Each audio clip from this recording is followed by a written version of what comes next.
टूटा हुआ पैर, थोड़ा आराम तो मिल जाएगा। दोस्तों, मैंने कुछ गलत नहीं बोला, फिक्र है मुझे दीदी की। तो ये बुम्बा डुम्बा तक तो सही था, क्योंकि जिस दिन इस अल्पसंख्यक समुदाय के बारे में बीजेपी ने सोचना बंद कर दिया, उस दिन। नमस्ते हिंदुस्तान, कैसे हैं आप लोग?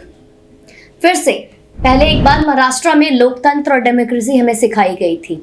आज एक बार फिर से हमें लोकतंत्र की हत्या होते हुए दिख रही है।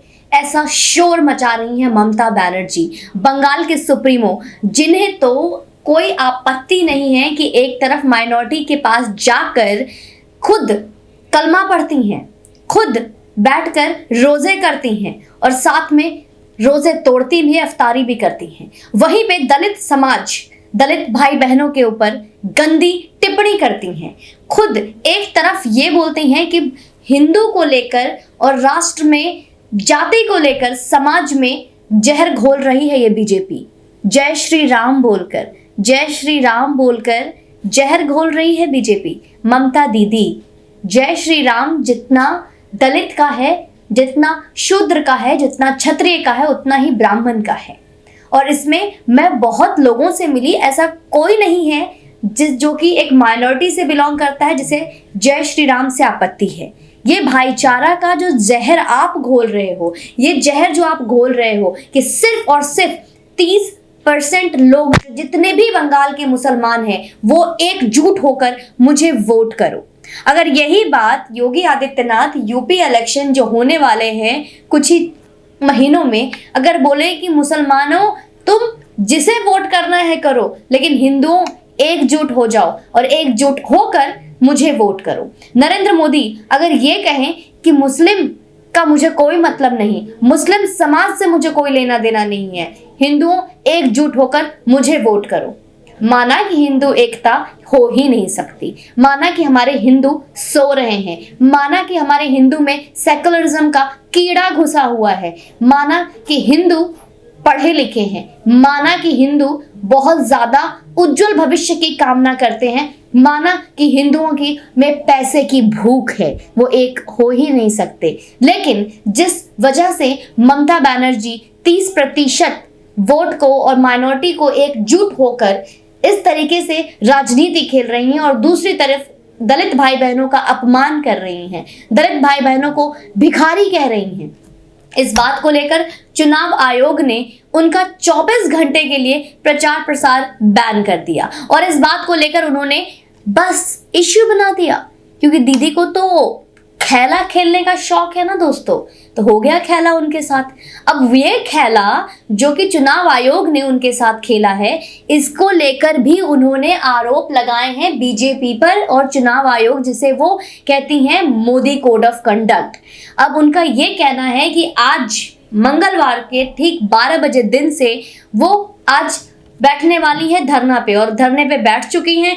धरने पे बैठकर हाय तौबा की शुरुआत हो चुकी है उनकी और उन्होंने इस बात को आज 12 तारीख को, कल 12 अप्रैल को, जिस दिन चुनाव आयोग ने फैसला लिया कि ममता बनर्जी 24 घंटे तक चुनाव प्रचार प्रसार नहीं कर पाएंगी, इसको उन्होंने लोकतंत्र की हत्या बताई, ब्लैक डे ऑफ डेमोक्रेसी बताया। ट्विटर पे भी ट्रेंडिंग चल रहा black day of democracy. Mamata Banerjee ji, Mamata Didi ji, I requesting you to please let us know. आप धरने पे बैठी हैं, थोड़ा दिमाग भी शांत होगा और टूटा हुआ पैर भी थोड़े रेस्ट मिल जाएगी, तो उस दिमाग से थोड़ा इस्तेमाल करके एक स्पीच जरूर दे और हमें बताएं कि क्या है डेमोक्रेसी का मतलब आपके नजर में। What is democracy, what is freedom of speech, क्या है लोकतंत्र और क्या है लोकतंत्र की हत्या करना, इसका फर्क मुझे जरूर बताएं आप।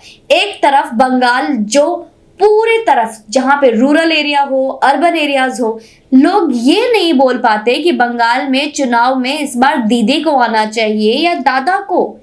उनसे आप डेमोक्रेसी की हत्या की उम्मीद करते हो, उन्हें आप डेमोक्रेसी सिखा रहे हो। लोग ये नहीं तय कर पाते हैं, वो ये नहीं बोल पाते हैं कि वो 10 साल से क्या जूझ रहे हैं, 10 साल से क्या सह रहे हैं और आप उन्हें डेमोक्रेसी सिखा रहे हो।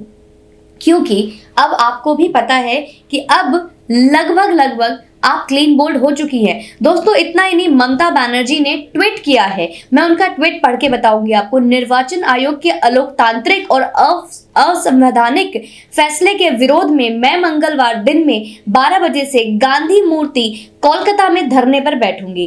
केंद्रीय बलों के खिलाफ ममता की टिप्पणी और कथित तौर पर अल्पसंख्यक समुदाय से एकजुट होकर तृणमूल के पक्ष में वोट करने वाले बयान के बाद ये निर्वाचन आयोग ने कदम उठाया। और ठीक कल रात 8 बजे उन्होंने इस बात को लेकर, आयोग पूरे राज्य में कानून व्यवस्था की गंभीर समस्याएं पैदा कर रही है, ये बात खुद ममता बनर्जी कह रही है कि चुनाव आयोग इस बार गंभीर समस्या पैदा कर रही है। क्या गंभीर समस्या पैदा कर रही है, जरा हमें भी बताइए। मैं इतनी शांत क्यों, आप ये सोच रहे हैं?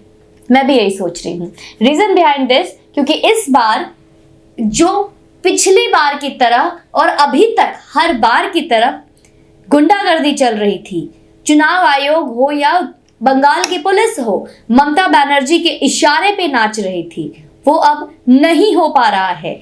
वो अब ममता बनर्जी खुल के नहीं कर पा रही हैं, तो उनकी बेचैनी अब वो हमें दिख रही है। किसी ने खूब कहा है, शायद आपने सुना होगा, हमारे धर्म में भी कहा जाता है विनाश काले विपरीत बुद्धि, और यही चीजें आज ममता बनर्जी में हमें दिख रहा है। उनका विनाश का वक्त आ गया है और ये बात उनको भी पता है, और ऐसे बयानों का वो निंदा करते हुए ममता बनर्जी को सख्त चेतावनी भी दी है, और चेतावनी देते हुए सलाह दिया गया है कि आदर्श आचार संहिता प्रभावी होने के दौरान सार्वजनिक अभिव्यक्तियों के दौरान ऐसे बयानों का उपयोग ना करें जिस तरीके का, चलिए दीदी आपके बुम्बा टुम्बा लुम्बा सुम्बा ये हमारे समझ में आ जाता है, अलग बात है नहीं समझ में आता, लेकिन इतना तो समझ में आ जाता है कि इससे किसी की क्षति नहीं पहुंचेगी, इससे गुंडागर्दी नहीं होगी, इससे दहशत नहीं होगा, इससे लोगों को समझ में ही नहीं आएगा कि दीदी कौन सा भाषा बोल रही हैं। तो ये बुम्बा डुम्बा तक तो सही था, लेकिन ये जो आप राजनीति कर रहे हो कि आप एक अल्पसंख्यक समुदाय को बिल्कुल पक्षपात करके आप बोल रहे हो कि ये अल्पसंख्यक समुदाय सिर्फ मुझे वोट करे। हिंदू कहाँ जाएंगे दीदी? आप 10 साढ़े 10 साल से कुर्सी पे बरकरार हो, कुर्सी पे बैठी हुई हैं, तो क्या सिर्फ और सिर्फ इस वजह से क्योंकि आपको अल्पसंख्यक लोगों ने सपोर्ट किया? ऐसा नहीं है, हिंदुओं ने भी आपको अपना समर्थन दिया है, क्योंकि वहां अल्पसंख्यक या फिर हिंदू कोई भी समुदाय हो, उन्होंने आपको वोट दिया, अपना मतदान दिया, धर्म के लिए नहीं, जाति के लिए नहीं, वहां के प्रगति के लिए, अपने विकास के लिए, एक नए भविष्य के लिए, अपने बच्चों का भविष्य बनाने के लिए, अपनी भूखमरी से बचने के लिए। और जो वाम दल के पार्टीज में, वाम दल के वक्त में जो उनके साथ जुल्म हुए, उस जुल्म से बाहर आने के लिए, नानूर हो या सिंगूर हो, इससे पहले जब आप रेलवे मंत्री थी उस वक्त भी आपने जो बढ़ चढ़ के एकता दिखाई, बढ़ चढ़ के जो आक्रोश दिखाया, लोगों में विश्वास जताई कि वो आप हैं जो कि बंगाल की शेरनी बनकर बंगाल को सही दिशा में लेकर जा सकती हैं, बंगाल को सही राह में लेकर जा सकती हैं। लेकिन आज आप खुलेआम धर्म बांट रही हैं, खुलेआम जाति बांट रही हैं, हमारे दलित भाई बहनों को भिखारी कहने वाले पर भी मौन व्रत है, और आपको मंजूर है कि हमारे बंगाल के दलित भाई बहनों को भिखारी बोला जाए।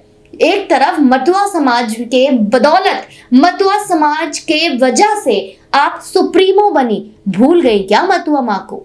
आप बोरो माँ को भूल गई दीदी?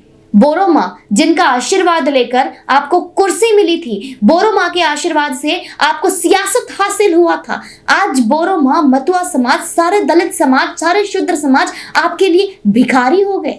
कैसे दीदी, कैसे? जब आप चाहिए हमें, क्योंकि आपका ये जो रूप है, इसे हम अगर कहें तो ये हमारे लिए गिरगिट का रूप है। आपको मैं गिरगिट बोलूंगी, वो गिरगिट जो हर वक्त अपना रंग बदलती है, वो गिरगिट जिसे कोई परवाह नहीं दुनिया की, वो गिरगिट जो हर सिचुएशन पर अपने रंग बदल लेती है अपने अनुसार।